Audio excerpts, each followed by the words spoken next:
Yeah, the real boss, she's about sick of seeing me now.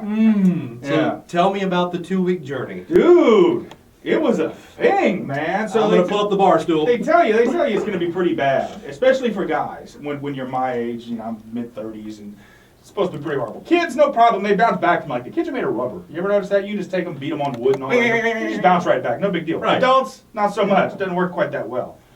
Things went pretty well for the first week. Okay. I get to day 6. I don't know if you remember, because it was last Tuesday, that big electrical storm came through. Well, right. Lightning strikes my house. Oh, boy. So I spent all day on the phone trying to get a bunch of appliances, blew out a bunch of my appliances, so now I'm on the phone trying to get all that fixed after just having had surgery on my throat, so that was fun. So that night I start bleeding.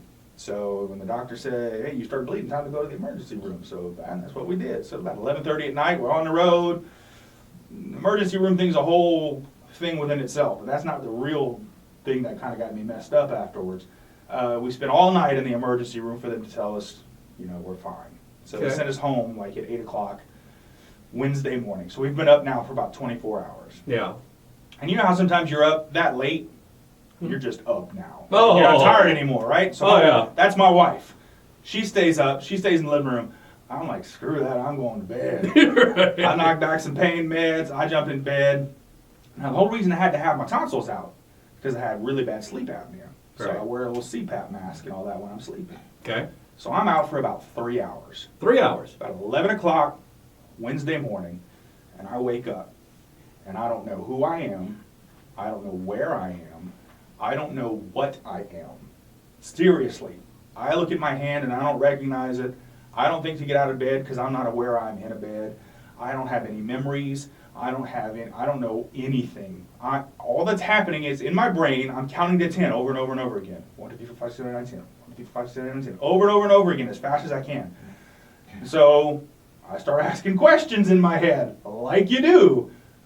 What's going on here? What am I doing? And I have there are no answers. I got no. So I'm slowly starting to come to, and of course I'm freaking out because I don't know what's going on. I finally kind of get, control of my body and stuff like that. Can't really speak yet. Still got no idea where I'm at or what's going on. And the first thing that comes into my mind is, dude, you've had a stroke. Like, that's the first thing that's how bad and scary this is. Now, this is a terrifying thing because no matter where you are in the universe, you're at least in your own head, right? That's what you think. You think, at least I'm in my own head. I am not in my own head. I do not even exist in my own brain at this point, all right? So I'm terrified. And I just keep hammering questions in my head, which kind of, I guess, reboots the software up there. Yeah. So eventually, 34 is the number that comes into my head. Oh, that's how old I am. I'm 34. And so things kind of start to shake loose. I remember my name, and I get out of bed, and I'm shivering. I'm freezing. My teeth are chattering. I'm losing my brains, and I'm chattering. So I get enough presence of mind finally. I start moving throughout the house, and I get a thermometer, toss that bad boy in there, turn it on, and it comes back with 93.7. Oh, That's what it's telling me my body temperature is, 93.7. Yeah. And I believe it, because I'm cold. So at this point, my wife's kind of on the couch. She's kind of groggy. She's like, what's going on? So I wander in there, and I can't talk yet, which is also part of the terrorizing part of this is that I can't even tell anybody I'm crazy. Like, I don't even know what's going on. Oh, wow. I'm just standing there with my finger in there, like, hold on, like, wait, because I've got the thermometer, and I've rebooted it, and it's taking my temperature again. Because I know if I can show her 93.7, something will click. she's going to know it's time to get busy. Right. Whatever, so she's, like, looking at me like, what is your problem? And I'm just shaking there with my thermometer. And so sure enough, it comes back 93.7, so it's 911 time. We're going back to the hospital. Right.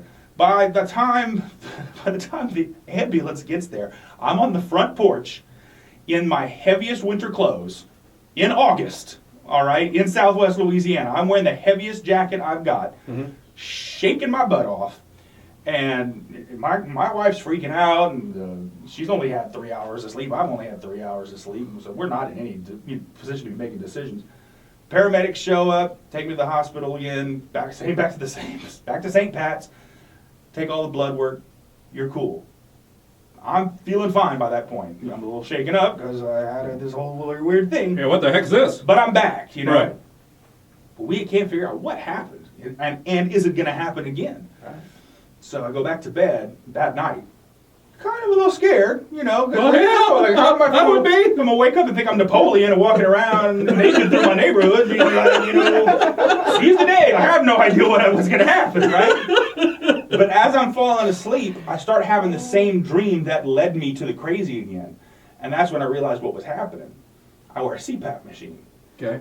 and it's got a certain amount of pressurized air it sends into your nose, and it's to help you breathe overnight. Right. Well, I ain't got tonsils anymore. I don't need all that pressure. So the air is going up my nose and straight out my mouth. I was asphyxiating in my own bed. Oh. That's what happened. no. Was I was getting some air into my lungs a little bit, but not a lot. No. And that's what was happening. I was going crazy because I was slowly suffocating to death in my own bed Oh. with the breathing device on. Goodness. So I got all that adjusted and it was all good, but I was kind of glad to figure that out pretty quickly. Yeah, Me and wife came to definitely. the same conclusion there. So it was a long week, and I've been thinking some crazy thoughts. Like, man, I went to a crazy Oh, place, no. and I saw some crazy things there. So Well, yeah, I guess your neighbors thought you were plumb crazy. Yeah. August, bull coats In a and everything parka. on the porch. He probably had on a hoodie. too. yeah, I did. I totally did. And look, I'm in Welsh too, so you know when the fire department shows up, everybody's outside. They want to see what's going on. Yeah. What's that crazy man doing across the street there? Them looses, they ain't right over there. I don't know what happened to that boy over there. But I got to give a big thank you to the Welsh Fire Department because they took really good care of me. There you And go. the team at St. Pat's. Let me tell you, a lot of people go to the hospital and they're always mad at the nurses. The nurses at St. Pat's there were about the nicest people. They took care of me. They didn't wait for me to ask for stuff. They're like, hey, you need a chair in the room? Hey, does your wife need something? So like I got to give some big props to the people who took care of us in the emergency room out there at St. Pat's there. So big thanks, guys. Did they give you a nice warm blankie? Man, One they of did. those Because monkeys if you've ever been in the ER in St. Oh, Pat's, they're it's the great. most freezing. It's like 40 Yeah. degrees in there. Yeah. And so when they bring us blankets, I guess they got a heater. They heat the blankets in, so they're toasty. Yeah. We wrap up. But we didn't know to ask for that for a while, so we froze our butts off for a bit before He that probably happened. felt really good getting that. Yeah, after that, they wrapped me up like a burrito in the little bed there. And they'd be like, oh, what's wrong with you? Oh, I'm crazy, don't mind me. I'm crazy, but I'm warm.